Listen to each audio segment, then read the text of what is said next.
राम्रो क्याफे रहेछ। अरे अरे यो दाइ त हाम्रो टेलरको दाइ होइन, यहाँ के गर्दै हुनुहुन्छ हाम्रो क्याफेमा? बहिनी यो हाम्रो टेलरको दुबईको अर्को ब्रान्च थर्ड ब्रान्च यो काठमाडौँमा खोलेको तिमीलाई थाहा छैन?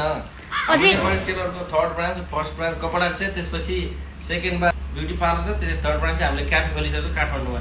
त्यतिमा के थाहा छ तिमीलाई? अनि यहाँ के पाइन्छ त दाइ? बहिनी हाम्रो के पाइँदैन भन नि, यहाँ pizza burger momo chowmein sekuwa रक्सी खानेलाई रक्सी, जाँड खानेमा चाहिँ जाँड चिलाएको छैन हामीले, जाँड हुन्न जाँड चिलाएको छैन, जाँड रक्सी बियरहरू सबै पाउँछ। सेक्वाहरू जे भने तपाईँले त्यही बनाएर हाम्रो एकदम फ्रेस बनाएर दिन्छ हाम्रो क्याफेमा। वाउ कस्तो दामी रहेछ दाइ। अनि यो लोकेसन चाहिँ कहाँ छ भनिदिनु पर्यो नि त दाइ। लोकेसन यो टक्कै एयरपोर्टको पछाडि छ बहिनी। यहाँ गर्लफ्रेन्ड बयफ्रेन्ड आउने ठाउँ पनि छ, टक्कैसँगले कुनामा बसेर खाना पनि हुन्छ। अब क्या राम्रो छ है, कपाल हुनुहुन्छ र कुनामा बसेर खाना चाहनुहुन्छ, लुकेर कसैले नदेखेर यहाँ हाम्रो बस्ने सिट पनि छ, क्याबिनहरू छ। आउनु होला सबैजना, नयाँ जति पनि काठमाडौँ हुनुहुन्छ एकदमै नयाँ किसिमको फ्रेस एकदम बवाल खानेकुरा पाउँछ हाम्रो साना क्याफेमा। आउनु होला तपाईँहरू है त। Thank you so much.